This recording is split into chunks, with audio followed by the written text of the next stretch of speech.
சுமார் 3000 வருடத்துக்கு முன்னாடி மூசா நபி கையில வச்சிருந்த கோலை உயர்த்தும் போது அந்த கடல் 2ஆ பொளந்து அவங்களுக்கு வழிவிட்டிருக்கு.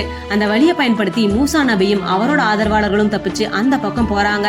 அவங்கள பின்தொடர்ந்து வந்த கொடுங்கோல் அரசன் பிரோனும் அவனோட படையும் அந்த கடல்லே மூழ்கடிக்கப்பட்டு கொல்லப்பட்டிருக்காங்க. இது வெறும் புராண கதைகள் அப்படின்னு நினைச்சீங்கன்னா அதுதான் இல்ல. இந்த சம்பவம் உண்மைதான நிரூபிக்கிற வகையில 3000 வருஷத்துக்கு முன்னாடி கடல்ல மூழ்கடிக்கப்பட்ட பிரோனோட உடல் இப்ப கரை ஒதுங்கிருக்குன்னு சொன்னா உங்களால நம்ப முடியுமா? ஆமாங்க, அன்னைக்கு கடல்ல மூழ்கடிக்கப்பட்ட பிரோனோட உடல் மீண்டும் கரை ஒதுங்கிருக்கு. அந்த உடல் எகிப்துல இருக்க ராயல் மம்மிஸ் ஆஃப் எகிப்து மியூசியம்ல பலத்த கண்காணிப்போட பாதுகாத்துட்டு இருக்காங்க. இதுல இன்னும் நடுங்க வைக்கிற விஷயம் என்னன்னா, கரை ஒதுங்கின பிரோனோட உடல்ல வெளித்தோல்ல இருந்து உள்ளுறுப்புகள் வர எதுவுமே அழுகாம அப்படியே இருந்திருக்கு. இது எப்படி சாத்தியம்னு இப்ப வரைக்கும் எந்த ஒரு சயின்டிஸ்டாலையும் சரியான ஸ்டேட்மெண்ட் கொடுக்க முடியல. ஆனா இதுக்கான ஆன்சர் இஸ்லாமிய புனித நூலான குரான் பைபிள்ல குறிப்பிடப்பட்டிருக்கு. அது மட்டும் இல்லாம நீர், நிலம், காற்று, நெருப்பு, ஆகாயம்னு பஞ்சபூதங்கள் எதுவுமே கொடுங்கோல் அரசன் பிரோனோட உடலை ஏத்துக்காது அப்படின்னு பிரோனோட பல திடுக்கிடும் தகவல்கள் அந்த புனித நூல்கள் மூலமா தெரிய வந்திருக்கு. யார் அந்த பிரோன்? பஞ்சபூதங்களே அவனோட உடலை ஏற்றுக்கொள்ளாத அளவுக்கு அப்படி என்ன பாவம் செஞ்சான் அப்படிங்கிற 3000 வருஷம் பழமையான மர்மத்தை பத்தி தான் இந்த வீடியோல பார்க்க போறோம். இந்த வீடியோ ரொம்பவே இன்ட்ரெஸ்டா இருக்கும், ஸ்கிப் பண்ணாம கடைசி வரைக்கும் பாருங்க. 1897 எகிப்துல இருக்க ரெட் சீங்கிற செங்கடல்ல ஒரு மர்மமான மனித உடல் கரை ஒதுங்கி இருக்கு. அந்த உடல் இப்ப வாழ்ந்துட்டு வர மனிதர்களோட உடல் மாதிரி இல்லாம அந்த உடல் அமைப்பு, முகபாவனைன்னு எல்லாமே வித்தியாசமா இருந்திருக்கு. இத பார்த்து பயந்து போன அந்த இடத்துல வாழ்ந்துட்டு இருக்க பழங்குடி மக்கள் உடனே இதை அரசாங்க அதிகாரிகளுக்கு இன்ஃபார்ம் பண்றாங்க. இதை தெரிஞ்சுக்கிட்டு அங்க வந்த அரசாங்க அதிகாரிகள் அந்த உடலை கொண்டு போய் பிரேத பரிசோதனை பண்றாங்க. பிரேத பரிசோதனை பண்ண டாக்டர்ஸ் என்ன சொல்றாங்கன்னா, இந்த உடல் இன்னைக்கோ நேத்தோ இறந்து போனவங்களோட உடல் இல்ல, இந்த உடம்பை விட்டு உயிர் பிரிஞ்சு பல 100 வருடங்கள் ஆகுதுன்னு சொல்லிட்டு ஒரு அதிர்ச்சியான ரிப்போர்ட்டை வெளியிடுறாங்க. இந்த நியூஸை தெரிஞ்ச எகிப்துல இருக்க எல்லா ஆராய்ச்சியாளர்களும் அந்த இடத்துக்கு வராங்க. ஆராய்ச்சி பண்ணன பிறகுதான் இந்த உடல் எகிப்து ஆண்ட கடைசி மன்னன் பிரோனோட உடல்னு தெரிய வருது. இதுல இன்னும் நடுங்க வைக்கிற விஷயம் என்னன்னா, 3000 வருஷத்துக்கு முன்னாடி இறந்து போன பிரோனோட உடல்ல வெளித்தோல்ல இருந்து உள்ளுறுப்புகள் வரை எதுவுமே அழுகாம இருந்திருக்கு. இது எப்படி சாத்தியம்னு இப்ப வரைக்கும் எந்த ஒரு அறிவியல் ஆராய்ச்சியாளர்களாலையும் சரியான ஸ்டேட்மெண்ட் கொடுக்க முடியல. இந்த மர்மத்துக்கான விடையை கண்டுபிடிக்கிற முயற்சியில ஒட்டுமொத்த அறிவியல் உலகமே ஸ்தம்பிச்சு போயிருக்கு.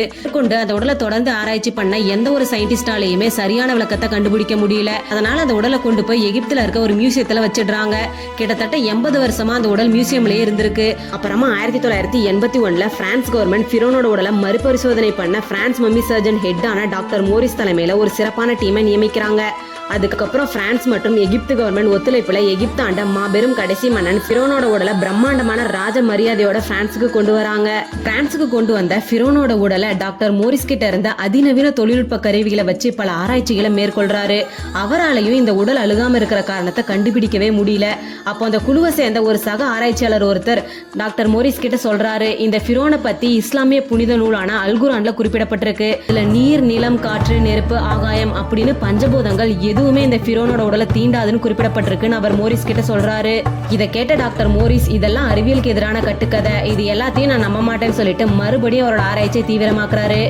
ஒரு கட்டத்துல ஆராய்ச்சியோட முடிவு நாளும் நெருங்குது. அப்பவும் டாக்டர் மோரிஸால எதுவுமே கண்டுபிடிக்க முடியல. அதனால வேற ஆப்ஷனே இல்லாம டாக்டர் மோரிஸ் குரான்ல அப்படி இந்த பிரோனை பத்தி என்னதான் சொல்லப்பட்டிருக்குன்னு தெரிஞ்சுக்க குரானை கையில் எடுத்து அதுல பிரோனோட கதையை ஆரம்பிக்கிற முதல் பக்கத்தை படிக்க ஆரம்பிக்கிறாரு.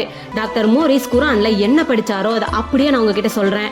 எல்லா வளங்களும் நிறைந்திருந்த செல்வ செழிப்பான மாபெரும் எகிப்து தேசத்தை ஆண்ட கடைசி அரசன் பிரோன். பிரோன் ஒரு மன்னன் எப்படியெல்லாம் இருக்கக்கூடாதோ அப்படியான கொடூரமான எண்ணம் கொண்ட ஒரு மோசமான மன்னனா இருந்தான். பல்லாயிரக்கணக்கான மக்களை அடிமைப்படுத்தி அவங்களுக்கு சரியான சாப்பாடு கொடுக்காம தனக்கான வேலைகளை செய்ய வச்சு சர்வாதிகாரத்தோட உச்ச நிலையில இருந்தான். பிரோன் என்னைக்குமே கடவுளை மதிச்சது கிடையாது. தான் கடவுள், அனைத்து மக்களும் தன்னை தான் கடவுளா வழிபடணும் அப்படிங்கிற எண்ணத்துல அங்க இருக்க மக்களை வச்சு அவனோட மிகப்பெரிய உருவ சிலையை கட்டமைச்சு மக்களை வழிபட சொல்லி கட்டளையிட்டு இருக்கான்.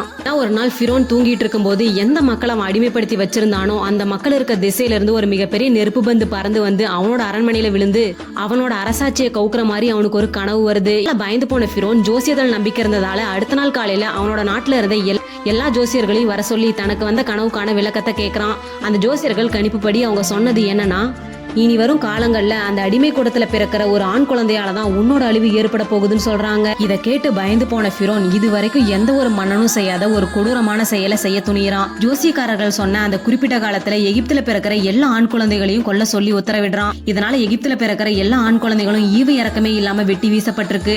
ஒவ்வொரு நாளும் எகிப்துல குழந்தைகளோட கதறல் சத்தமும் கர்ப்பிணி பெண்களோட அழுகை சத்தமும் ஒழிச்சுக்கிட்டே இருந்திருக்கு. இப்படி பல்லாயிரக்கணக்கான குழந்தைகளை கொண்ட பிரோன் எந்த ஒரு குழந்தை பிறக்கவே கூடாதுன்னு நினைச்சானோ அந்த குழந்தை கடவுளோட ஃபிரோனோட ஆசீர்வாதத்தால பாதுகாப்பா பிறக்குது. குழந்தை தான் மூசா நபி. இவரை தான் கிறிஸ்டியானிட்டியில மோசஸ்னு சொல்றாங்க. இந்த குழந்தைய ஃபிரோனோட ஆட்கள் நெருங்கறதுக்கு முன்னாடி குழந்தையோட அம்மா குழந்தைய ஒரு கூடையில வச்சு நைல் நதியில விட்டுறாங்க.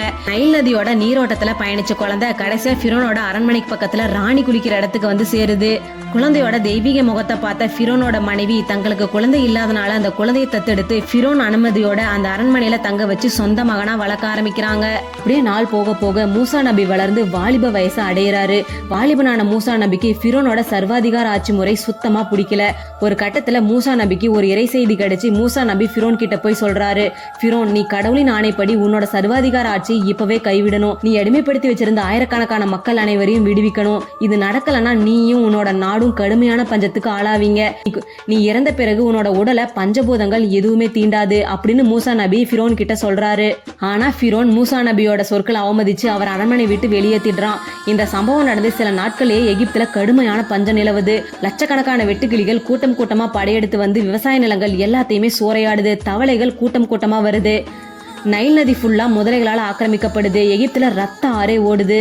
அப்பதான் ஃபிரோனுக்கு புரிய வருது, மூசா நபி தான் கடவுளால் அனுப்பப்பட்ட குழந்தை அப்படின்னு. அது மட்டும் இல்லாம தன்னோட மரணத்துக்கு காரணமா இருக்க போறதும் மூசா நபி தான் பயந்து போன ஃபிரோன் மூசா நபியை கொல்ல தன்னோட மொத்த படைகளையும் கூட்டிட்டு போறான்.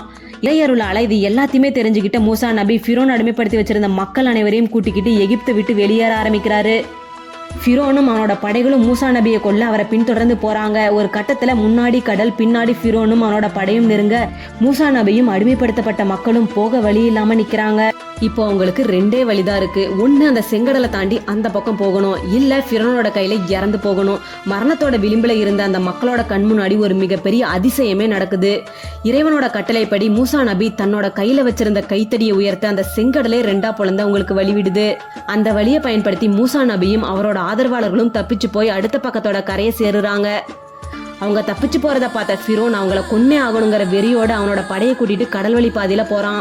இத பார்த்த மூசா நபி கைத்தடியை ஓங்கி தரையில அடிக்கிறாரு. அடிச்ச அடுத்த நொடியே ரெண்டா பிரிஞ்சிருந்த கடல் சுனாமி மாதிரி வேகமா ஒண்ணு சேர ஆரம்பிக்குது. அந்த அலையில சிக்கி ஃபிரோனும் அவனோட படைகளும் அந்த கடல்லே மூழ்கடிக்கப்பட்டு கடைசியா இறந்தே போயிடுறாங்க.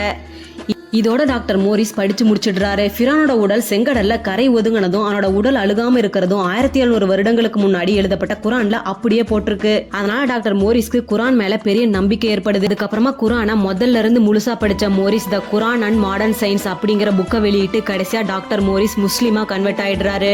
இதோட இந்த வீடியோ முடிஞ்சது. அதிகாரத்தை தப்பா பயன்படுத்தி எல்லாத்தோட மனசுல பயத்தை ஏற்படுத்தின ஃபிரோனோட உடல் மியூசியத்துல மக்களோட பார்வைக்கு வைக்கப்பட்டிருக்கு. இதை பத்தி நீங்க என்ன நினைக்கிறீங்கன்னு சொல்லிட்டு கமெண்ட்ல சொல்லுங்க. இந்த வீடியோ உங்களுக்கு பிடிச்சிருந்தா லைக் பண்ணுங்க, கமெண்ட் பண்ணுங்க, ஷேர் பண்ணுங்க. மறக்காம என்னோட சேனலை சப்ஸ்கிரைப் பண்ணுங்க. தேங்க்யூ.